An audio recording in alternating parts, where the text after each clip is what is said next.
David Goldblatt is going to be with us here in this edition of World Soccer Talk Radio. David, an incredible author and also a radio documentary producer. That's how I first came across David Goldblatt's work about 4 or 5 years ago when he produced a BBC radio documentary series entitled The Power and the Passion. And the first episode that he produced was called A Night at the Opera, and it was all about the Milan Derby. So many different things that we could talk about with David, and we've got 2 segments coming up here with the famous author himself. And one of the things that David has had some very interesting takes on over the last couple of years is the globalization of the Barclays Premier League. We're going to talk about that with David and kind of pose the question, has the globalization and the international success of the English top flight, has it been a product of some marketing genius or just the most fortuitous accident of all time? We'll talk about that and a few more topics with David Goldblatt right here on World Soccer Talk Radio. Stay tuned. Sports Byline Broadcasting Network.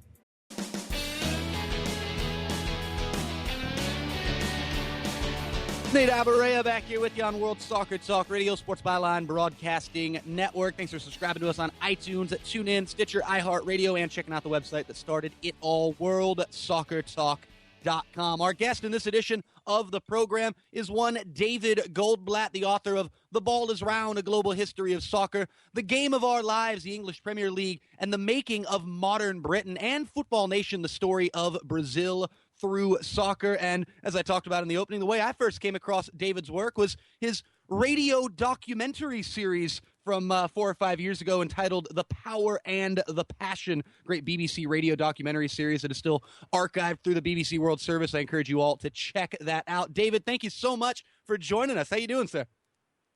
I'm good. Thank you very much for having me. It's a pleasure. Yes, indeed. And I talked about the opening. It tied all together because I remember the first Power and the Passion edition was A Night at the Opera, the Milan Derby. And so after the Milan Derby passing this past Sunday and Inter winning in this edition the same way they did in the one that you produced that documentary about, it was interesting how that all came together so perfectly. But what I want to talk with you about today is a topic that you have written extensively about, and I'm sure you've got many thoughts about, and that is the globalization of the Premier League in England, and I should say the globalization of the Premier League in England and Wales. Don't want to leave out our Welsh fans of Swansea and even Cardiff over the last couple of years, but the Man United Liverpool match was seen in over 200 countries this past Saturday, and it's looked at as the most popular televised fixture in the world. And that's kind of just a microcosm of the globalization of the Premier League. But the way I kind of want to pose this to you is when you look at how this thing became globalized, would you say it's a product of just absolute marketing genius from the heads of the Premier League, or maybe just the most fortuitous accident of all time? Well, I think it's a bit of both of those. And then I think it's something actually specific and special about the product on offer. I don't think it's just a kind of a sort of illusion of marketing. I mean, I think it's partly luck in, you've got to be kind of right time, right place. And, the globalization of any football league wasn't possible before the early to mid 1990s and the arrival of, satellite pay-per-view television and all the technologies that now make it possible.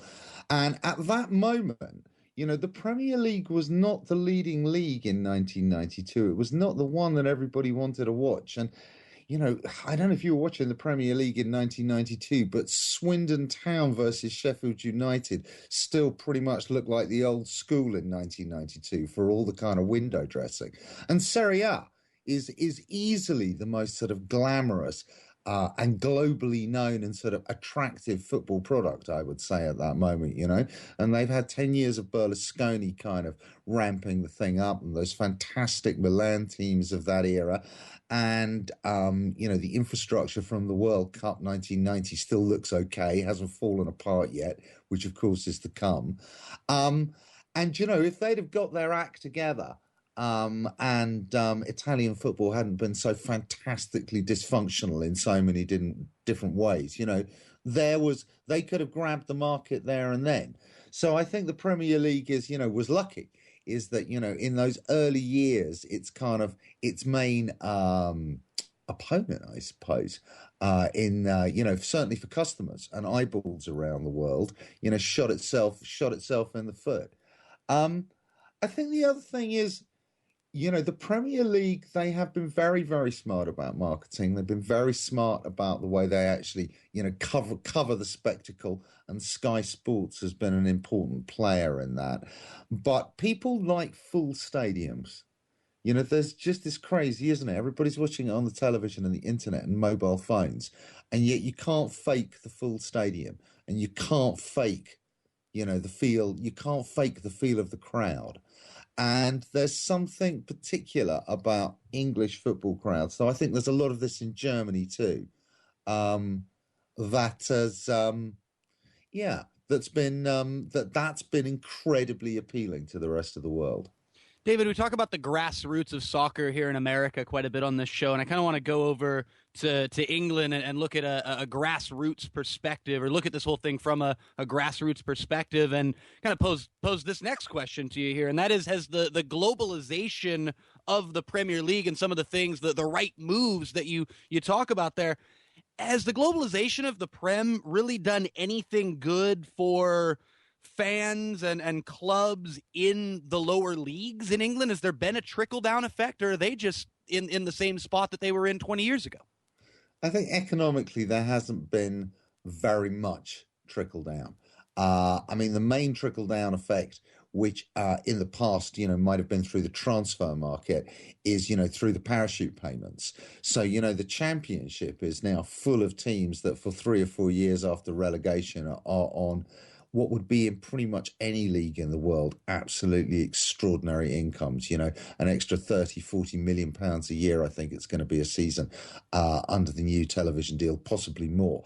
So I think there's been that sort of trickle down, which has shaped and changed the nature of the championship.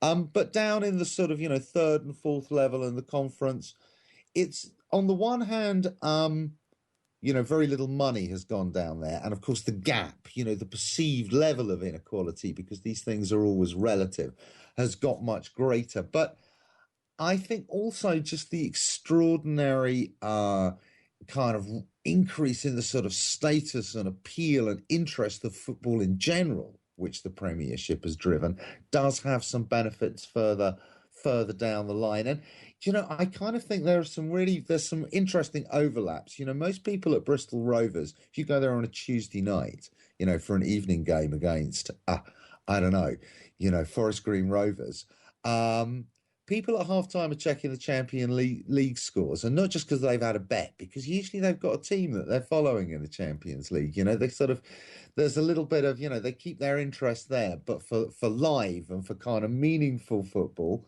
they're going to Rovers on a Tuesday night. So there is some kind of overlap there. Well, that's good to hear. That's good to. Sorry, go ahead. I just want to say, I think the people who are really not benefiting, because like guys at Bristol Rovers, the players, hey, they earning a fortune, but they're all doing really nicely. They're all driving, Mercedes-Benz and Range Rovers, and it's really not a problem. But where it's not trickling down, where it's not going, is into the real grassroots of amateur football, school football, playing fields. We've still got a situation where 90% of public football pitches in this country, and the number are diminishing, don't have women's toilets. Hello? How basic is that?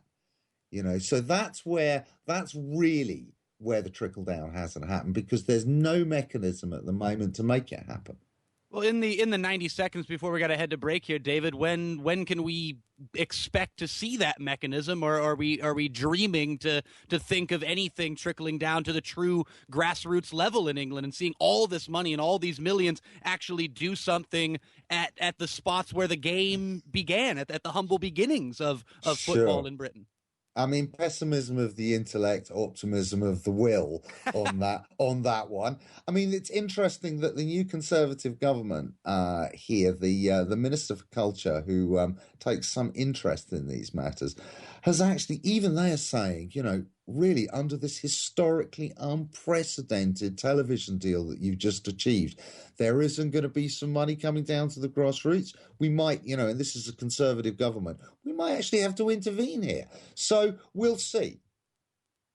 Well, it's interesting how it parallels. I mean, it's a much, much smaller level, but many of the things that we talk about here in the American soccer landscape with Major League Soccer and MLS relations with the grassroots in this country, or some might say the lack of true relations between MLS and grassroots in this country. It's amazing to see it on a far grander scale in the UK right now, but many of the same principles are at hand when we're talking about these Premier League television deals and all the money and how none of it is really trickling down to the true grassroots of the game. David Goldblatt is our guest here in this edition of World Soccer Talk Radio. And when we get back, we're going to talk about some interesting things going on in many of the stadiums around Europe right now, and that is the refugees welcome movement, and how many clubs and many fans in Europe have made it publicly announced that Syrian refugees are welcome at their games. We're going to talk about that with David and what this all really means in terms of politics blending with football across the pond. David Goldblatt with us right here on World Soccer Talk Radio. Stay tuned.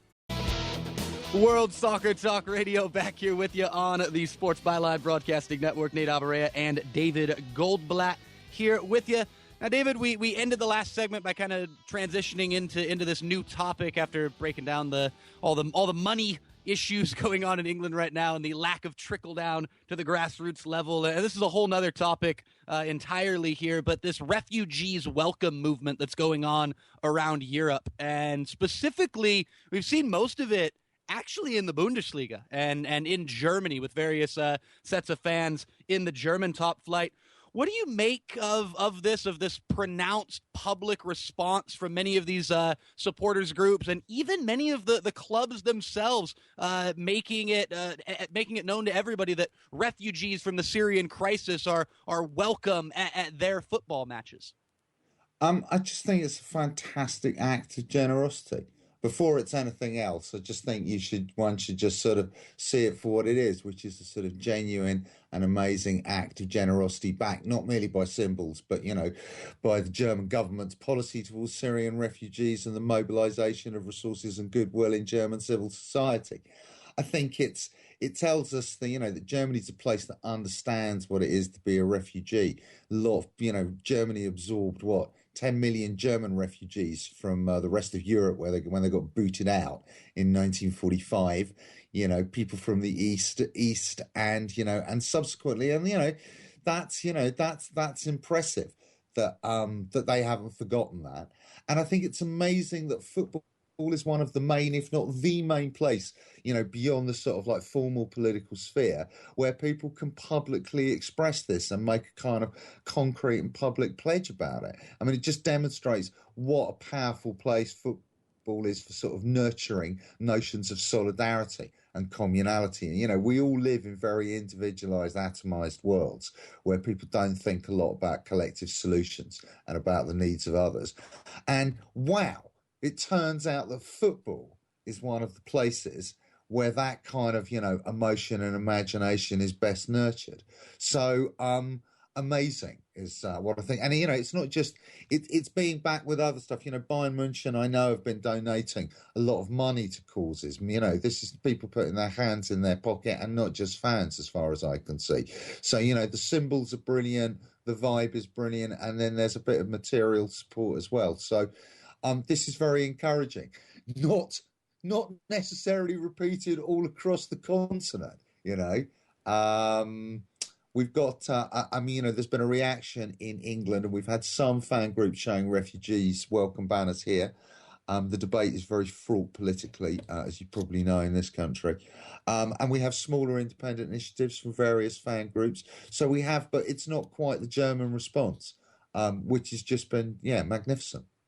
What do you make about the story that came out of Toronto the other day of a Toronto FC fan trying to put up a refugees welcome banner and having the banner taken down by security? Do you think that was just a coincidence, or was there something more to this, that there was no aspirations to be connected with any of this from the Toronto FC heads, or was it just a security guard taking down a banner that wasn't supposed to be up? It's probably a bit of all of those. Security guards are just like,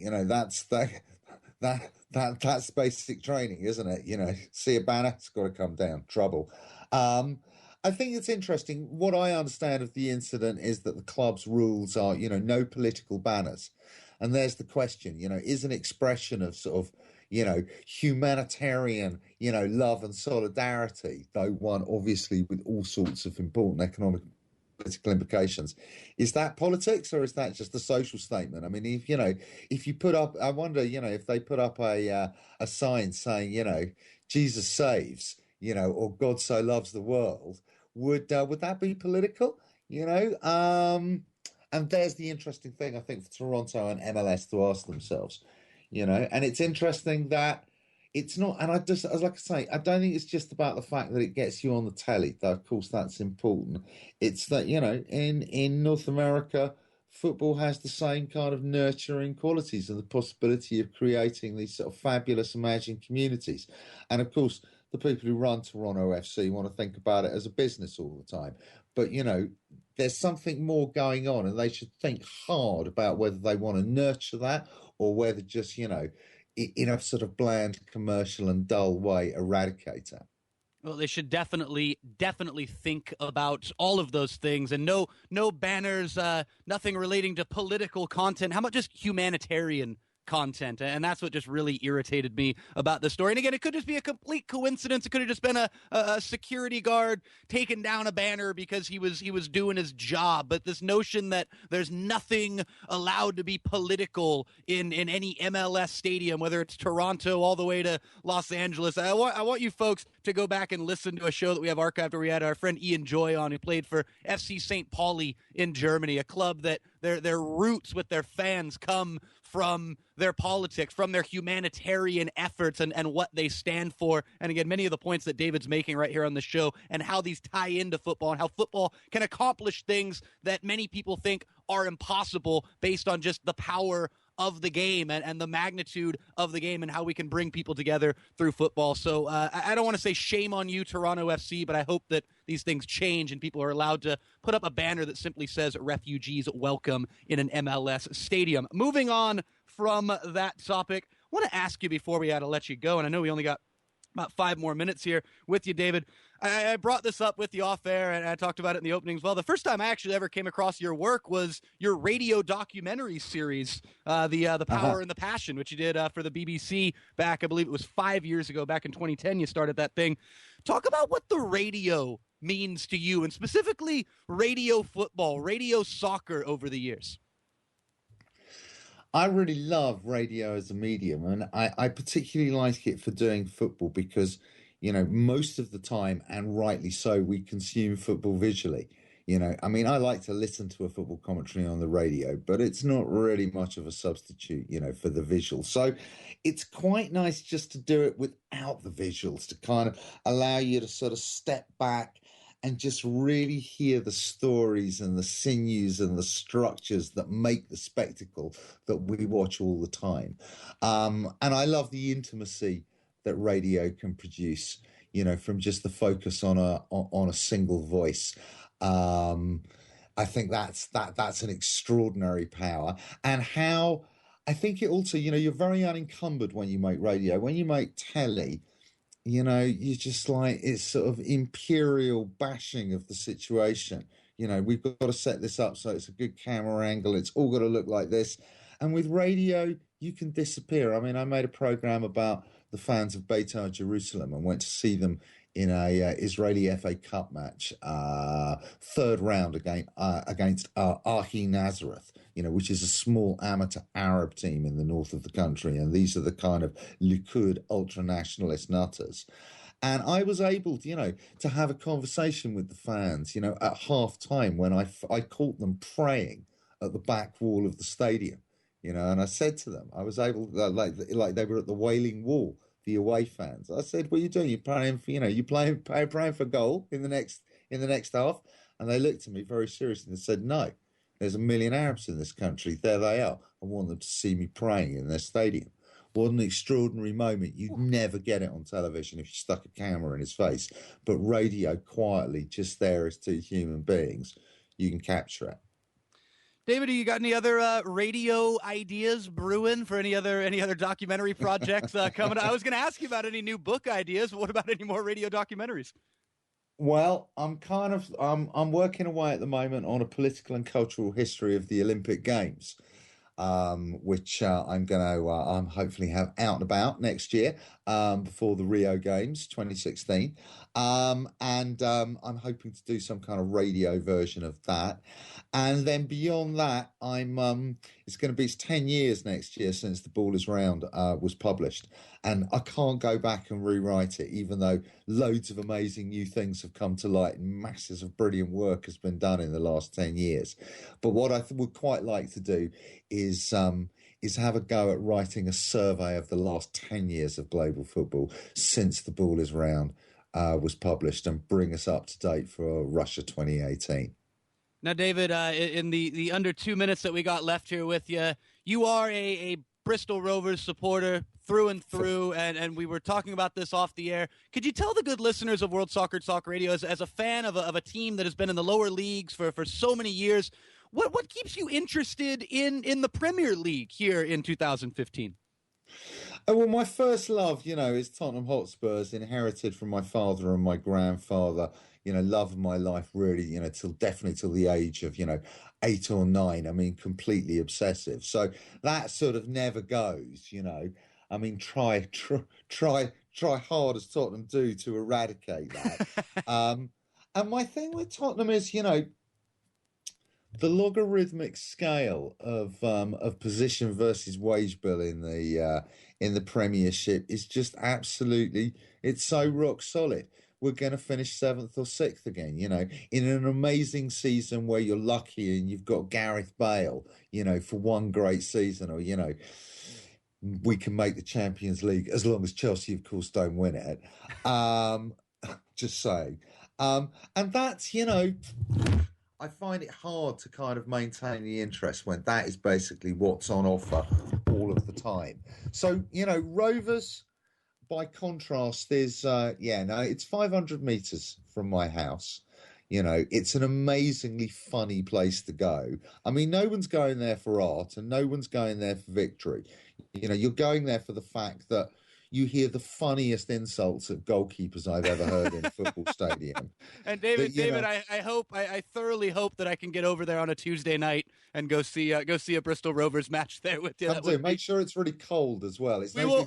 I will be there on the coldest, grayest Bristol Tuesday, and we will do up a Rovers match. David Goldblatt, thank you so much for joining us. Best of luck on your upcoming projects there. Thanks again. Thank you. Thanks for having me.